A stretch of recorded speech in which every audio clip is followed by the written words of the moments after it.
simak sambutan dari PPS Kepala Cabang kepada Ibu Eni Trianwati, disilakan.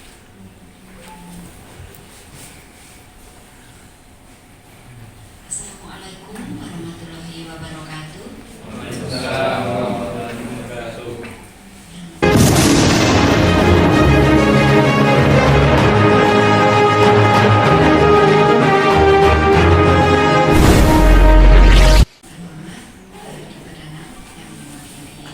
Dinas Kesehatan, Dr. Waida, mewakili versi Jawa Timur, dan juga Dr. Yudi dari Ketua PKFI Sidoarjo, Dr. Fitri, Ketua Asosiasi Klinik di Sidoarjo, dan rekan-rekan BPJS Kesehatan, serta seluruh media yang hadir hari ini yang berbahagia. Di kesempatan kali ini, terima kasih atas waktu yang sudah diluangkan untuk hadir bersama di kantor BPJS Kesehatan untuk kita melakukan press conference terkait program layanan JKN di saat libur Lebaran. Jadi mudik aman dan nyaman, mudik aman dan berkesan di saat Lebaran tahun ini. Nah, harapannya apa yang program-program yang akan kami jalankan di mudik Lebaran, di mudik ini bisa membuat benar-benar buat aman dan nyaman bagi masyarakat yang menjalankan mudik, namun tetap membutuhkan layanan kesehatan. Nah, di sini kami perlu berkolaborasi dan perlu menggandeng dari Dinas Kesehatan, kemudian juga dari Persi, PKFI, dan juga Asklik untuk memastikan bahwa mitra-mitra kami, mitra fasilitas kesehatan kami siap membantu dan siap memberikan pelayanan di saat nanti Lebaran, libur Lebaran, dan membantu peserta-peserta yang menjalankan aktivitas mudik. Yang tentunya mudik ini bukan di daerah asalnya, tetapi bisa jadi bepergian di tempat tujuan mudik dan di sepanjang perjalanan menuju tempat mudik. Harapannya kegiatan atau aktivitas mudik ini bisa tetap aman dan nyaman dan bisa dirasakan oleh masyarakat, tidak kesulitan dalam mengakses layanan kesehatan. Nah, itu mungkin yang bisa saya sampaikan untuk membuka acara hari ini, dan semoga untuk acara hari ini bisa berjalan dengan baik dan lancar dan dimudahkan dan serta membawa manfaat bagi kita semua. Terima kasih. Wassalamualaikum warahmatullahi wabarakatuh. Waalaikumsalam warahmatullahi wabarakatuh. Terima kasih Bu Eni atas sambutannya. Makan sahur jangan berlari.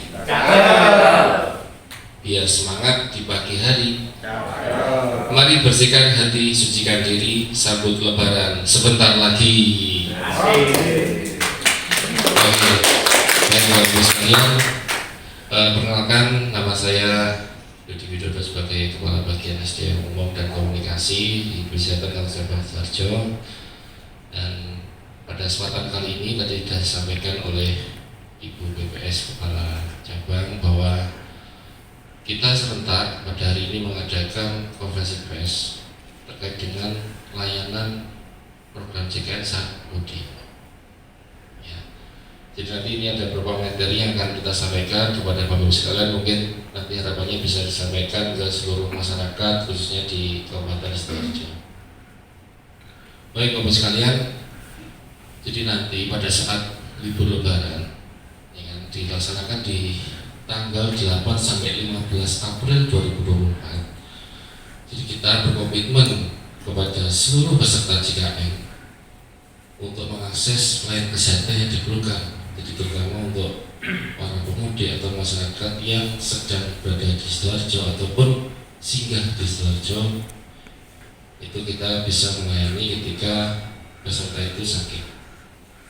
Termasuk nanti peserta yang berada di luar wilayah FKTP-nya, di tempatnya terdaftar ya, tempatnya asal, dapat mengakses layanan rawat jalan di FKTP itu paling banyak 3 kali misalnya dalam kurun waktu 1 bulan.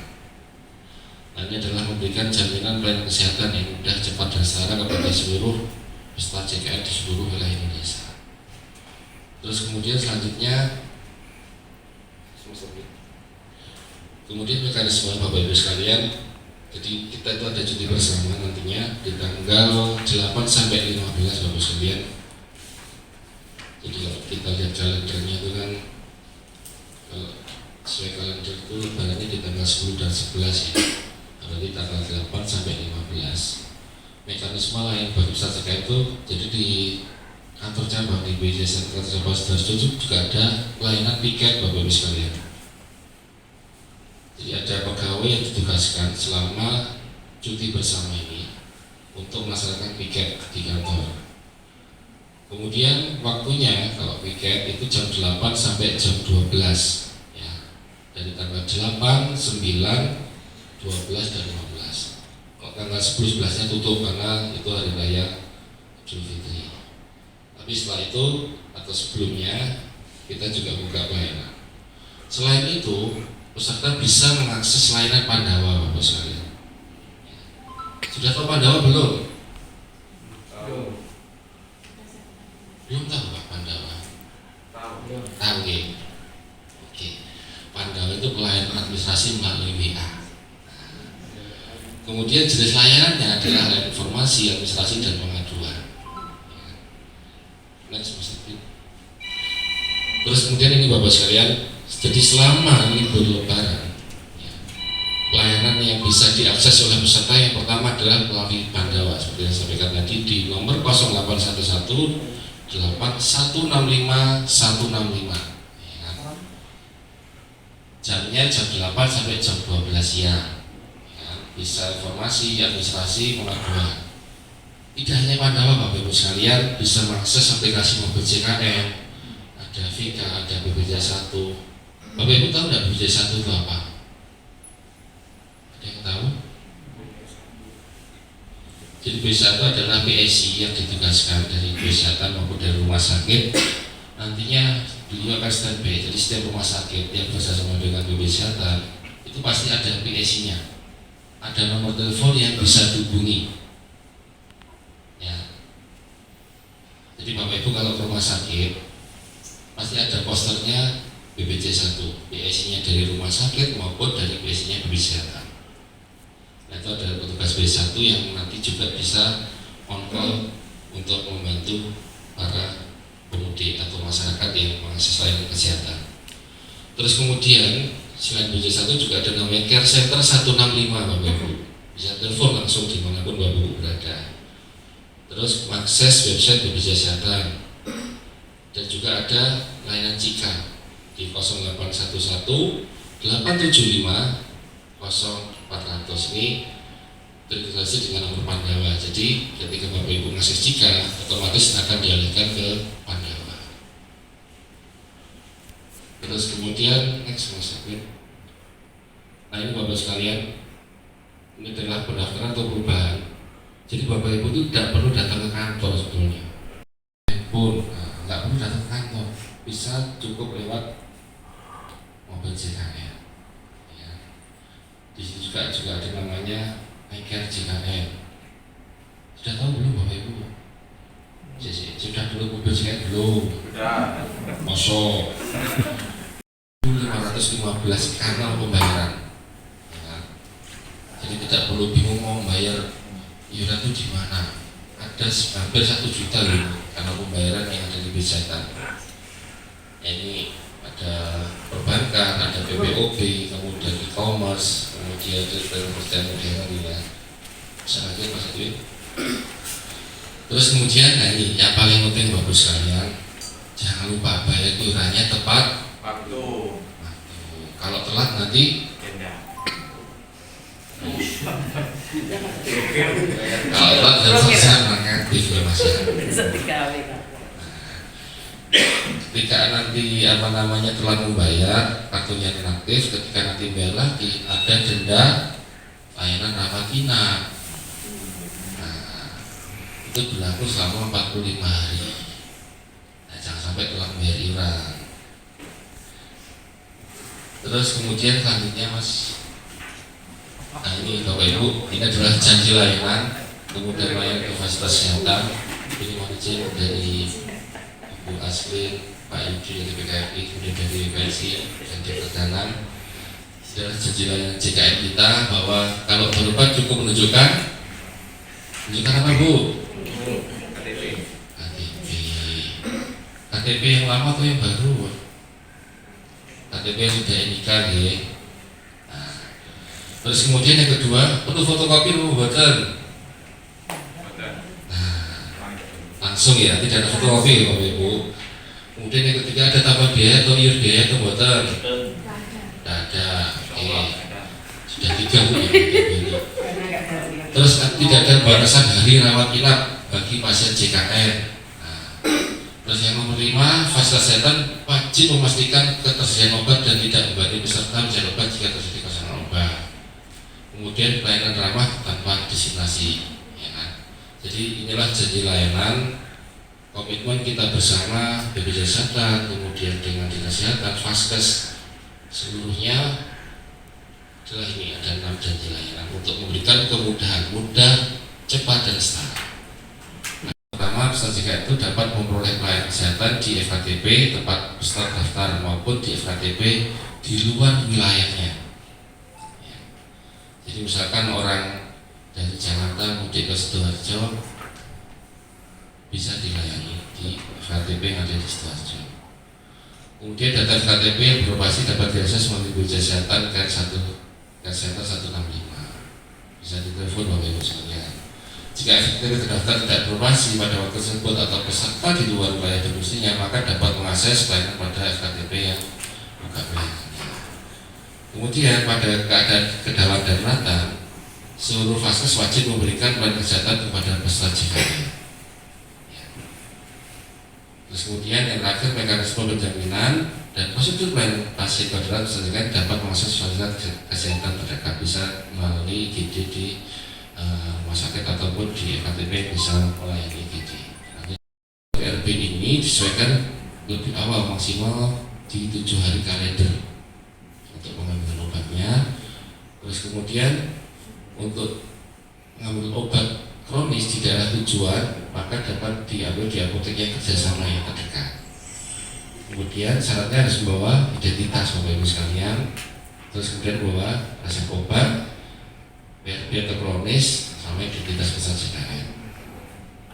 Kemudian literasi obat kronis ini dapat langsung diambil di apotek atau instalasi farmasi fasilitas kesehatan dari FKTP awalnya. Jadi misalkan sakitnya hipertensi dan membutuhkan obat, maka minta dulu ke FKTP di awalnya, surat rujukannya dari FKTP awal, kemudian peserta itu mengunjungi FKTP tujuan mudiknya. Ya. Kemudian setelah ditunjukkan ke petugasnya, nanti peserta itu akan diarahkan, silakan diambil obatnya di apotek A, di apotek B, seperti itu. Dari FKTP yang ada di tempat mudiknya. Itu Bapak Ibu sekalian. Lanjut Mas. Nah ini Bapak sekalian. Tadi sudah dulu mobil tiket, siapa coba angkat tangan? Sudah tahu iCare belum Bu? Ini salah satu terobosan dari BPJS Kesehatan. Ada fitur di dalam aplikasi mobil tiket itu namanya iCare JKN.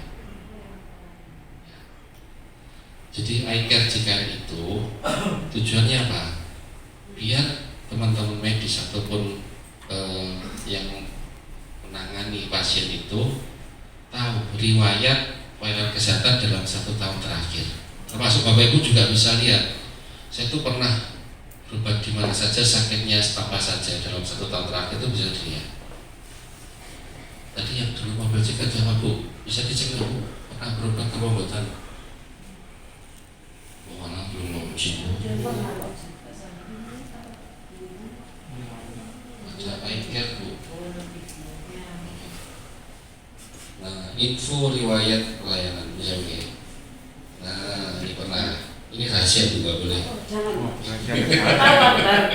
Nama saya Ahmad dari redaksi tim ID. Dalam layanan ini yang saya tanyakan tentu saja Vaskes pertama. kemungkinan vaskes yang istilah saya kecil itu kemungkinan tutup, nggak ikut liburan atau mungkin jaga. Dalam kondisi ini apa solusinya? Termasuk ini kebetulan ada pihak dinas kesehatan, mungkin bisa dijelaskan berapa tim petugas yang diturunkan. Terus yang ketiga termasuk tadi iuran rutin, pembayaran rutin. Tadi kalau telat ada denda, tapi kalau aktif gimana? Terima kasih. Langsung jawab aja dulu nggak apa-apa. Langsung jawab. Ini jawab. Boleh. Terima kasih Pak Ahmad, pertanyaannya luar biasa ya. Baik, untuk yang pertama, gimana nih kalau vaskes pertamanya tutup? Kalau tutup, saya harus berobat kemana? BPJS jangan cuma janji-janji aja Pak Dodi. Nah, kita janji kita sudah terbukti. Ini bukan lebaran pertama kita. Ya, ini bukan lebaran pertama kita dan ini tidak hanya layanan ini tidak hanya kita terapkan hanya pada saat lebaran. Jadi Bapak Ibu, perhatiannya sebentar. Jadi Bapak Ibu, untuk FKTP yang tutup saat lebaran, jadi sebelum lebaran itu kita akan koordinasikan mana sih yang tutup, mana yang buka. Nah, informasi FKTP mana yang tutup, mana yang buka ini bisa diakses melalui care center 165 atau kanal-kanal layanan yang tersedia. Nah, kemudian Bapak Ibu bisa mengakses layanan di FKTP yang buka sesuai informasi tersebut gitu. Jadi jangan khawatir, kalaupun tutup ada FKTP yang tetap buka. Pasti ada yang tetap buka dan untuk tetap bisa memberikan layanan kepada masyarakat. Kalau di luar kota, di tujuan mudik juga jangan khawatir karena tetap bisa mengakses layanan kesehatan di FKTP yang buka juga. Dan itu nanti kalau di mobile JKN itu langsung terinfo FKTP terdekatnya di mana, gitu ya, yang bisa menuju ke sana. Kalau kondisi emergensi, itu emergensi secara medis itu bisa ke fasilitas kesehatan, tidak harus FKTP, bisa ke rumah sakit yang terdekat, fasilitas kesehatan yang terdekat untuk ditangani kegawat daruratannya, baik vaskes yang bekerja sama dengan BPJS maupun tidak. Pokoknya kalau ada kejadian kondisi gawat darurat bisa langsung menuju ke vaskes terdekat, baik yang bekerja sama maupun tidak. Ya, itu ya Pak Ahmad. Nah, untuk pertanyaan kedua terkait terlambat iuran. Kalau tadi ada pertanyaan untuk Dinkes juga ya. Baik, untuk yang terlambat iuran. Kalau terlambat iuran ada denda. Kalau nggak telat rutin bayar mintanya susuk gitu ya. Kalau disusui sakit mau nggak diperawat? Ya, gini Bapak Ibu, jadi BPJS Kesehatan ini sebagai asuransi kesehatan. Nah, ini dengan prinsip gotong royong. BPJS Kesehatan ini asuransi kesehatan dengan prinsip gotong royong. Artinya yang sehat membantu yang sakit. Jadi premi yang dibayarkan Bapak Ibu itu digunakan untuk biaya berobat saudara-saudara kita yang sakit. Mungkin iurannya sebulan katakan biar mudah hitungnya 150 kelas 1 150.000 3 orang berapa? 450.000 per bulan. 450.000 per bulan jika ada anggota keluarganya yang non sewu sakit. Kemudian sakitnya ini misalnya cuci darah itu seminggu 2 kali, 1 bulan 8 kali. Sekali cuci darah itu 1 juta. Kalau sebulan berarti 8 juta. Kisaran 8 juta. 8 juta dengan premi 450.000 tentu saja kita juga tidak minta dari peserta yang sakit, tetapi cukup dengan tidak perlu memikirkan biaya untuk berobat gitu. Nah, yang tidak sakit di mana? Dapat susuknya pahala karena membantu yang sakit tersebut. Gitu nih dokter Ahmad. Dokter Ahmad sampai. Gara-gara saya dikelilingi oleh dokter sampai bingung saya. Itu ya Pak Ahmad. Gitu ya. Semoga kita semua sehat selalu sehingga pahala yang kita dapatkan gitu ya untuk membantu saudara-saudara kita yang sakit. Itu mungkin dari saya. Mungkin untuk Dinkes bisa dibantu jawab oleh Dr. Dana. Bismillahirrahmanirrahim. Assalamualaikum warahmatullahi wabarakatuh. Bismillahirrahmanirrahim. La haula wala quwata illa billah. Izin melengkapi untuk Dinas Kesehatan. Untuk saat ini kita ada 31 puskesmas ya. Untuk saat ini, bagi saat ini walaupun hari Minggu dan juga hari libur, seluruh puskesmas buka. Ya. Untuk puskesmas rawat inap otomatis buka 24 jam ya. Untuk puskesmas yang rawat jalan untuk hari Minggu dan juga hari libur nasional ataupun cuti bersama tetap buka sampai jam 1 siang untuk saat ini. Termasuk nanti dalam rangka mudik nanti ya, Lebaran nanti ada libur dan cuti bersama, otomatis teman-teman puskesmas juga buka nanti ya untuk layanan dasar ya sesuai jamnya. Ya. Nanti harapannya masyarakat juga bisa mengakses ya, nanti kalau ada suatu urgensi atau juga kegawatan bisa menghubungi teman-teman terdekatnya. Juga kita ada PST 119, mungkin ada suatu gawatan di rumahnya masing-masing ya, bisa kontak ya, nanti bisa kita evakuasi ke vaskes terdekatnya, karena kita sudah berjejaring ya dengan PSC, kami berjejaring dengan hampir seluruh rumah sakit di Kabupaten Sidoarjo dan seluruh puskesmas kita berjejaring. Jadi bila ada suatu kegawatan di mana kita cepat nanti biar bisa kita evakuasi ke layanan kesehatan terdekat.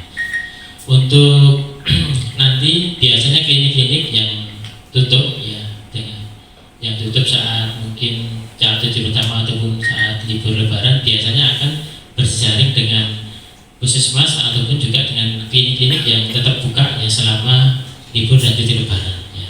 Biasanya masing-masing klinik yang tutup akan menginformasikan ya, di depan. Nanti kalau tutup nanti jejaringnya dengan klinik atau dengan puskesmas mana. Jadi harapannya nanti pasien juga nggak bingung mau berobat kemana. Ya. Kemudian selanjutnya selain itu layanan di puskesmas dan juga di klinik, kami juga akan membuka posko mudik nantinya. Ada 9 posko ya. Nanti akan, kalau biasanya tahun lalu biasanya H-7 sampai H+7 Lebaran biasanya kita buka. Tapi nanti kita masih diskusi dengan lintas sektor terkait ya, terutama yang pemegang komando dari Kapolresta ya, nanti yang menentukan. Nanti di sana kita akan bersama-sama dengan Persi ya, asosiasi rumah sakit, semuanya akan kita libatkan untuk jaga di posko mudik. Juga rekan-rekan dari PKFI dan juga ASKRI nanti kita akan libatkan untuk berjaga bergantian di masing-masing posko. Nanti akan kita jagakan ya, ada dokter, perawat dan juga nanti ada drivernya akan berjaga 24 jam di sana. Jadi nanti bisa kalau mungkin dekat ya bisa mengakses posko mudik yang terdekat. Insya Allah demikian. Juga nanti untuk pelayanan mudik nanti pemerintah kabupaten juga akan melaksanakan mudik gratis ya. Insya Allah besok akan kita koordinasikan juga dengan Disub dan lintas sektor terkait di beberapa sasaran. Nanti kita akan melakukan screening kepada driver dan juga kru bus ya.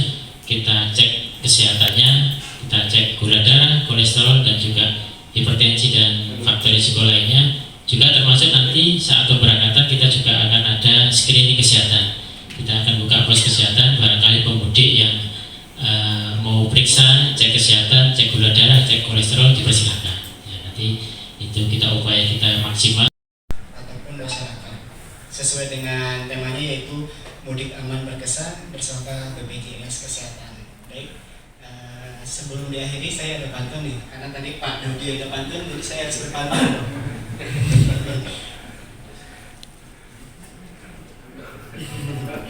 Bantunya diberi Pak Dodi sebetulnya.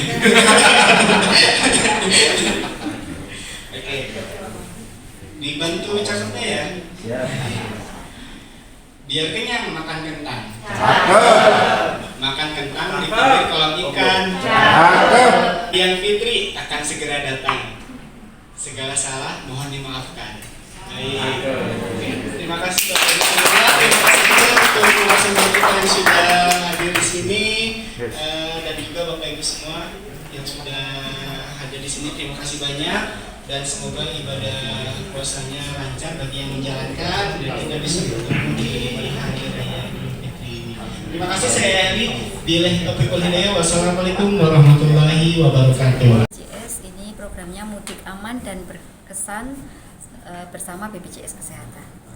Untuk mudik ini kita ada beberapa layanan kesehatan. Jadi untuk masyarakat yang mudik ini kita pastikan tidak terhambat layanan kesehatannya. Jadi untuk masyarakat yang berobat pada saat mudik itu untuk jika mengalami kendala kesehatan bisa ke FKTP terdekat, FKTP tujuan mudik yang terdekat, dan juga jika mengalami emergensi bisa ke rumah sakit atau ke fasilitas kesehatan yang terdekat, baik yang bekerja sama maupun tidak. Nah, kemudian untuk peserta-peserta yang obat kronis, baik yang ikut program PRB maupun obat kronis itu bisa mengambil obat PRB-nya itu di FKTP tujuan mudik gitu ya. Jadi cukup membawa surat rujuk balik dan identitas peserta JKN KIS. Kemudian ke FKTP tujuan mudik dan menunjukkan surat rujuk baliknya. Harapannya untuk obat kronisnya ini tidak terlambat minumnya dan tidak terkendala saat mudik lebaran. Kemudian begitupun dengan obat-obat kronis itu bisa memanfaatkan program iterasi. Nah, iterasi ini bisa resepnya sesuai dengan resep dari rumah sakit, kemudian bisa menuju ke rumah sakit tujuan mudik kalau sudah mendapatkan resep dari rumah sakit, itu ya. Yang penting yang perlu dipastikan oleh masyarakat adalah tetap membayar iuran tepat waktu supaya bisa mengakses layanan kesehatan menggunakan JKN, dan apabila rujukannya sudah mau berakhir itu segera diperpanjang, jadi tidak ada kendala pada saat mudik. Nah, selain memastikan layanan kesehatan, kami juga ada posko mudik. Posko mudik ini kami ada di Terminal Purabaya Bungurasi. Di Terminal Purabaya itu dari tanggal 5 sampai dengan tanggal 9. Di situ kita ada pemeriksaan kesehatan gratis, ada relaksasi, dan juga melayani rujukan jika memang dibutuhkan dirujuk untuk ke fasilitas kesehatan terdekat. Kita juga ada ambulan. Ya, untuk masyarakat dipastikan membawa KTP saja karena untuk berobat itu cukup menunjukkan NIK. Jadi KTP yang dibawa ya KTP yang sudah EKTP ya, yang sudah NIK gitu ya. Jadi untuk mengakses layanan kesehatan cukup menunjukkan NIK saja. Asal ada KTP, pokoknya kartu BPJS Kesehatan ketinggalan tidak masalah, cukup ada NIK dan tidak perlu membawa fotokopi apapun. Dari kita Dinas Kesehatan kita berkoordinasi dengan lintas sektor terkait, termasuk juga kita berkolaborasi ya dengan rumah sakit dan klinik se-Kabupaten Sidoarjo. Jadi kita akan membuka untuk tahun pengalaman kemarin sekitar 9 titik ya, 9 titik. Untuk tahun ini masih belum diputuskan, tapi insya Allah kurang lebih sama ya. Kita berkaca dari tahun kemarin ada 9 titik. Dari barat itu ada di Pasar Krian, kemudian Trosobo di sekitar jembatan Timbang Trosobo, kemudian Terminal Bungurasi, kemudian di Porong, kemudian Waru. Jadi semuanya ada 9 titik ya. Nanti ada rinciannya yang kita bisa berikan. Nanti semuanya akan bergiliran, sumber dari puskesmas, rumah sakit dan juga klinik. Mereka akan buka posko 24 jam, memberikan pelayanan kepada pemudik. Nanti bila perlu rujukan maka akan membantu ya semua pemudik untuk membawa ke rumah sakit rujukan atau vaskes terdekat. Kemudian kita juga ada berbagai macam program ya. Yang pertama untuk memberikan pelayanan kesehatan. Yang pertama puskesmas akan tetap buka nanti ya, walaupun itu saat libur dan cuti bersama, teman-teman puskesmas tetap akan buka. Juga klinik nanti, walaupun nanti ada beberapa klinik yang libur, rekomendasi dari BPJS tetap memberikan rujukan. Nanti akan berjaring dengan vaskes mana yang dituju entah itu klinik atau puskesmas yang terdekat, maka pasien yang akan berobat bisa diarahkan ke puskesmas atau klinik yang buka nanti ya. Itu terkait layanan. Kemudian juga di pemerintah kabupaten ada PSC 119 di Kabupaten Sidoarjo. Apabila di sana ada kegawatan dimanapun berada, baik itu mungkin di rumah, di pasar ataupun di jalan, kecelakaan lalu lintas dan yang lainnya, bila di situ ada kegawatan bisa mengontak PSC 119. Jadi pemerintah kabupaten sudah berjejaring ya, bekerjasama dengan hampir seluruh vaskes ya, baik itu puskesmas dan juga rumah sakit. Jadi nanti bila ada suatu kegawatan, kita akan menggerakkan puskesmas atau rumah sakit terdekat yang bisa mengevakuasi korban, memberikan pertolongan pertama dan akan mengevakuasi ke rumah sakit atau vaskes terdekat agar bisa memberikan pertolongan yang sesuai dengan standar kesehatan.